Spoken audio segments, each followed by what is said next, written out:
하나님 말씀은 출애굽기 36장 1절로 7절 말씀입니다. 오늘은 모든 이스라엘 백성들이 성막을 짓기 위해서 헌신할 때 있는 재료가 모든 일을 하기에 넉넉하여 남음이 있도록 되어진 그 내용을 통해서 계속해서 성막을 짓는 일에 대하여 묵상하겠습니다.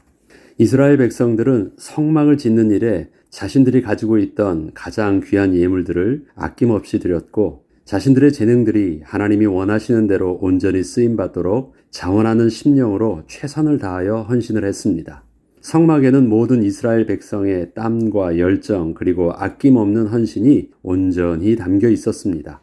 이스라엘 백성이라면 누구도 이렇게 지어진 성막을 바라보면서 그 마음의 소중함과 보람도 느끼게 될 것입니다. 이렇듯 성막을 짓기 위해서는 많은 것들이 필요했습니다. 생각해야 할 많은 일들도 있었습니다. 필요로 하는 많은 사람들도 있어야 했습니다. 그러나 이러한 모든 것들보다 가장 우선적으로 생각해야 하며 절대 잊어서는 안 되는 것이 있었습니다. 성막을 왜 만들어야 하지? 이러한 질문에 정확한 답이 있어야 하는 것입니다. 이 질문에 단순히 하나님께서 만들라고 하셔서라고 답을 한다면 틀린 말은 아니지만 그렇다고 답이 될 수도 없기 때문입니다. 손에 기능이 있는 사람들에게 그 기능을 발휘해서 잘 만들어 달라고 하면 좋아할 거예요. 자기의 어떤 그 기능들을 마음껏 내보일 수 있는 일들이니까. 자기가 가진 것 하나님께 드리라고 하면 있는 것 기쁨으로 드릴 수도 있을 것입니다. 그런데 그렇게 헌신하고 그렇게 드린 것 자체로 만족해서는 될 일이 아닙니다. 왜라는 것에 대한 정확한 답이 없으면 성막 자체가 의미가 없기 때문입니다. 그래서 우리는 성막을 이렇게 하나님께서 짓게 하실 때 또 우리의 삶 속에서 신앙생활들을 계속하며 주를 위해서 우리가 열심을 다하여 헌신하고 수고할 때 늘 생각해야 되는 것이 잘하는 것, 최고로 하는 것, 그것이 아니라 왜 해야 되지? 하나님이 무엇 때문에 하게 하셨지라는 그 방향성들을 잊지 않도록 하는 것이 참으로 중요합니다. 그것은 매일 확인해야 되는 일들이고 매일 다시 수정해야 되는 일들이고 다시 처음으로 돌아와야 되는 일입니다.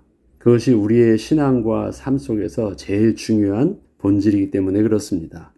하나님께서 만들라고 하셔서라는 질문을 하는 것 틀린 말은 아닙니다. 그러나 그렇다고 그것이 분명히 답이 될 수는 없습니다.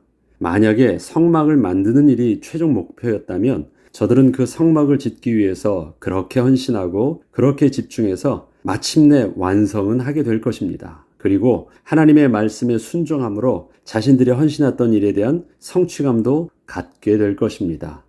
그러나 성막은 이스라엘 백성이 하나님을 위하여 하나님께 바치는 귀한 성물이 아니었습니다. 성막은 성막 자체가 중요한 것이 아니라 하나님께서 거기서 하나님의 백성과 만나시기 위함이었기 때문에 중요한 것이었습니다. 하나님의 백성이 하나님의 임재를 경험하는 장소가 반드시 필요했기에 성막을 하나님의 명령하신 대로 그렇게 헌신하고 수고하여 만들게 하신 것입니다. 하나님을 만나는 비밀이 없는 성막은 그래서 아무런 의미가 없는 것입니다. 때문에 성막은 만들기 시작할 때부터 반드시 성막의 본래 목적을 놓치지 않아야 했습니다. 하나님이 하나님의 백성을 만나시기 위해서 오시는 장소를 짓는 것이라면 그 장막에서 쓰여질 성물들도 하나님의 거룩하심을 만족할 만큼 성결하고 하나님의 뜻에 합하게 만들어야 했기 때문에 성막은 잘 만드는 것보다 더 중요한 것이 하나님께서 그 명령하신 그대로 만들어야 했던 것입니다. 출애굽기 29장 42절로 46절에 보면 하나님께서 왜 이스라엘 백성들을 애굽 땅 종되었던 곳에서 나오게 하셨는지에 대한 정확한 이유가 나와 있습니다. 이는 너희가 대대로 여호와 앞 회막 문에서 늘 드릴 번제라. 내가 거기서 너희와 만나고 내게 말하리라. 내가 거기서 이스라엘 자손을 만나리니 내 영광으로 말미암아 회막이 거룩하게 될지라. 내가 그 회막과 제단을 거룩하게 하며 아론과 그의 아들들도 거룩하게 하여 내게 제사장 직분을 행하게 하며 내가 이스라엘 자손 중에 거하여 그들의 하나님이 되리니 그들은 내가 그들의 하나님 여호와로서 그들 중에 거하려고 그들을 애굽 땅에서 인도하여 낸 줄을 알리라. 나는 그들의 하나님 여호와니라. 하나님께서는 이스라엘 백성들을 인도하실 때 내가 그들 중에 거하려고 이스라엘 백성들을 인도해 주셨대요. 근데 거하시기 위해서 이스라엘 백성들과 하나님 사이에서 해결되어야 될 일들이 있었습니다. 하나님의 거룩하심을 이스라엘 백성들이 만족해야 했어요. 그래야지 이스라엘 백성 중에 함께 거할 수 있어요. 그래서 그 거룩하심이라는 개념 자체는 언제나 하나님의 소원이 담겨 있습니다. 내가 거룩하니 너희도 거룩하라고 말씀하실 때 그 거룩은 내가 거룩한데 거룩한 내가 너희에게 거할 수 있도록 너희와 함께 할 수 있도록 그렇게 너희들도 거룩하라는 것입니다. 하나님은 창세전에 우리를 창조하실 때부터 다른 게 이유가 있지 않았거든요.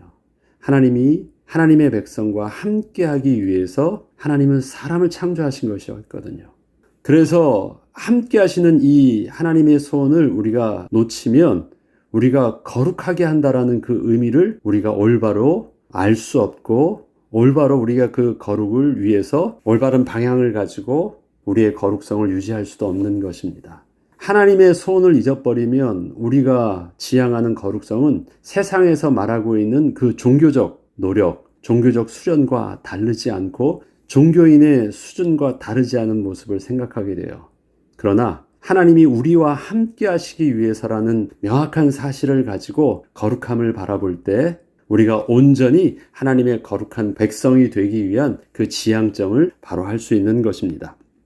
이렇듯 성막은 하나님이 자기 백성을 만나는 장소로서 그 중요성이 보존될 때 하나님이 자기 백성을 만나시기 위해서 임재하시는 그 성막을 통하여 하나님의 영광으로 말미암아 거룩하게 될 것입니다. 그리고 이렇게 성막을 통하여 하나님의 임재를 경험하게 될 때 제사를 섬기는 제사장들도 거룩하게 될 것이고 성막으로 나와온 백성들도 그때 하나님의 영광을 바라보며 함께 거룩하게 될 것입니다. 그리고 이스라엘 백성들이 거룩하게 되면 드디어 하나님께서 그 백성 중에 거하시고 함께 하시는 축복을 백성들이 온전히 누리게 되는 것입니다. 거룩의 핵심이 어디 있어요?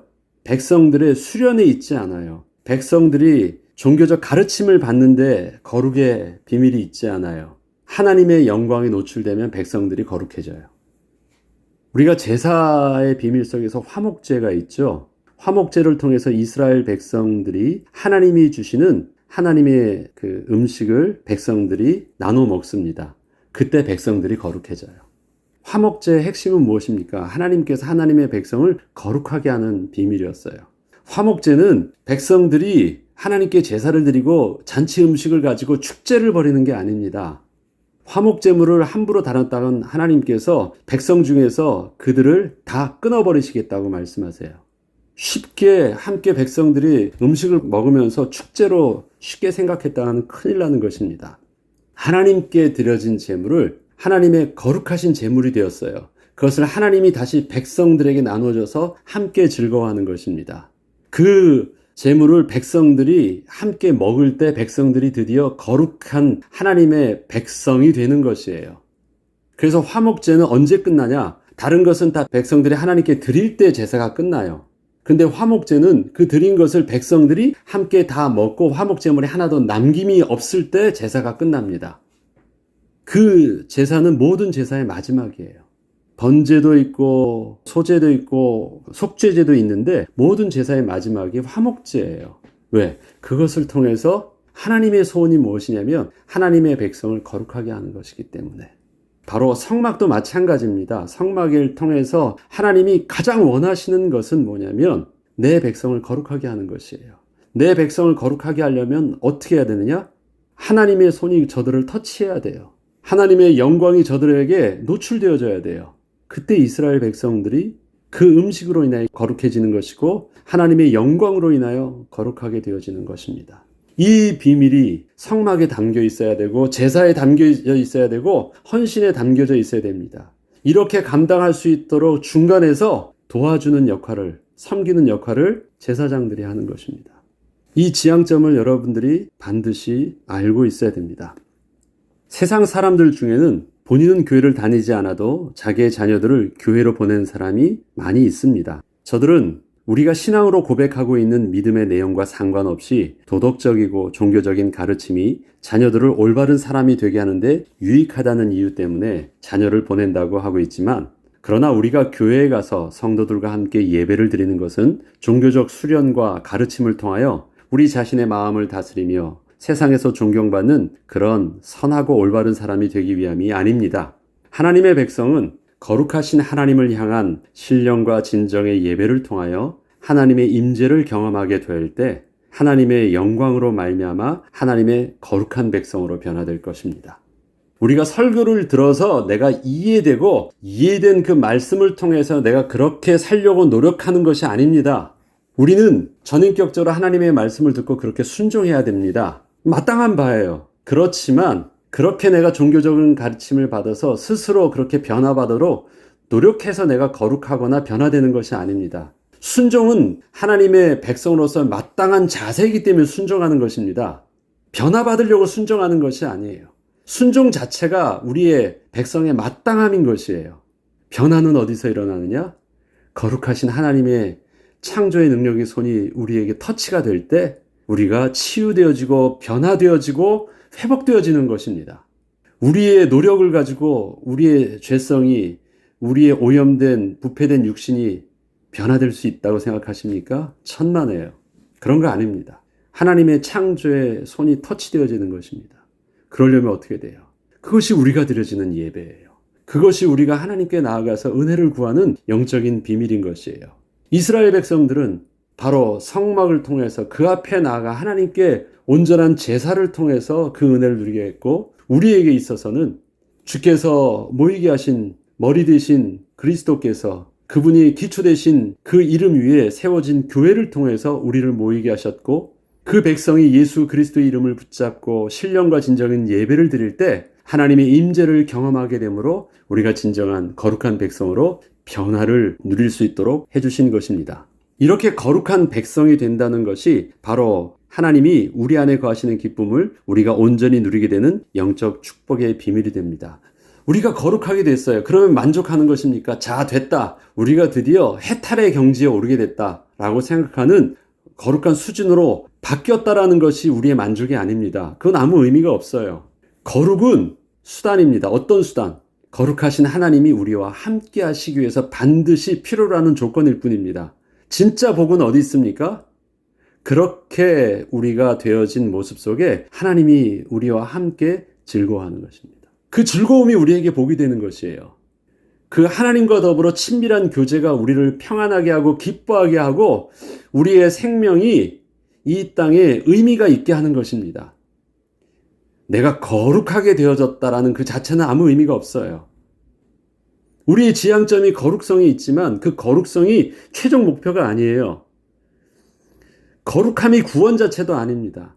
거룩함 속에 하나님이 임하셔서 하나님과 더불어 누리는 것. 그래서 믿음을 고백한 사람은 그럽니다. 만약에 천국이라 할지라도 그곳에 하나님이 계시지 않다면 난 갈 필요가 없대요. 지옥이라 할지라도 그곳에 하나님이 계시다면 간대요. 이 아주 극단적인 표현이지만 포커스가 어디 있다라는 것이에요. 우리가 하나님과 함께 하시는 것이, 하나님이 우리와 함께 하시는 것이 우리의 소원이고 초점이지, 우리가 어떤 조건이 나아지고 우리가 필요한 것을 얻는 것, 기대하는 것이 되어지는 것 자체가 아니라는 것입니다. 하나님께서는 우리와 함께 하시기 위해서 이 땅에 예수 그리스도를 보내사 우리의 모든 죄를 사하시고 우리를 하나님이 함께 하실 수 있는 거룩한 백성이 되게 하여 주셨습니다. 이것이 바로 하나님께서 사람을 창조하시고 심히 기뻐하셨던 이유였기 때문입니다. 그분이 바로 예수 그리스도이셨습니다. 이것이 주의 천사를 통해서 들려줄 아주 기쁜 소식이었습니다. 하나님이 우리와 함께 하시게 됐다. 예수가 태어나게 됐다가 기쁜 소식이 아니라요. 하나님이 우리와 함께 하시겠다. 함께 하시게 되었다라는 소식이 기쁜 소식이었습니다. 주의 천사를 통해서 들려준 소식이 바로 그 내용이었습니다. 우리가 거룩한 백성이 된다는 것은 불교에서 말하는 어떠한 해탈의 경지로 우리의 수준이 일반 사람들과는 다른 위대하고 특별한 사람이 되는 것을 말함이 아닙니다. 하나님이 우리와 함께 동거하며 기뻐할 수 있는 하나님의 백성의 모습으로 회복됨을 말합니다. 하나님이 우리와 함께 하시는 백성이기 때문에 우리는 도덕적으로도 또 사회적으로도 선한 모습이에요. 그럴 수밖에 없죠. 그런데 그것은 거룩 안에 포함되어져 있는 모습일 뿐입니다. 그것 자체가 전부가 아니에요. 우리의 본질적인 모습은 하나님이 함께 하실 수 있는 거룩하심입니다. 우리가 매일 진행하고 있는 예배와 말씀의 묵상은 종교적 수련의 과정이 아니라 매일 전인격적으로 하나님을 그래서 만나는 시간인 것입니다. 하나님의 영광 앞에 우리가 온전히 노출되는 시간이요. 하나님 한 분만으로 기뻐하는 축복을 누리는 시간인 것입니다. 하나님께서는 이렇게 하나님을 만나는 장소와 그 예배를 섬기는 모든 자들을 하나님의 영광으로 말미암아 거룩히 하시는 축복을 주신다고 하십니다. 하나님이 함께 하시면 우리는 문제될 것이 없습니다. 우리가 처한 모든 환경들이 하나님의 임재를 경험하는 장소가 되게 하므로 그곳에 하나님의 영광이 임하게 하고 거룩해 되는 변화를 통하여 하나님이 함께 하신 축복이 오늘도 우리의 삶의 현장 속에서 계속되기를, 오늘도 또 이번 한 주간의 날들 속에서도 우리가 계속되기를 기도해야 되겠습니다. 기도하겠습니다. 하나님께서는 우리와 함께 하시기 위해서 이 땅에 예수 그리스도를 보내셨습니다. 예수 그리스도를 통해서 우리가 누리게 된 축복은 하나님이 우리와 함께 하시게 된 것입니다. 하나님, 그렇다면 오늘도 나와 함께 하시는 그 하나님의 인도하심에 우리가 민감하게 귀 기울이게 하시고 민감하게 반응하게 하시며 또 민감하게 인도함 받게 하여 주셔서 세상은 누릴 수 없는 거룩한 하나님의 백성이 주님과 더불어 동행하는 하나님의 자녀된 모습을 통해서 누려지는 오늘 하루여 한 주 되게 하여 주옵소서. 감사드리며 우리 주 예수 그리스도 이름으로 기도합니다. 아멘.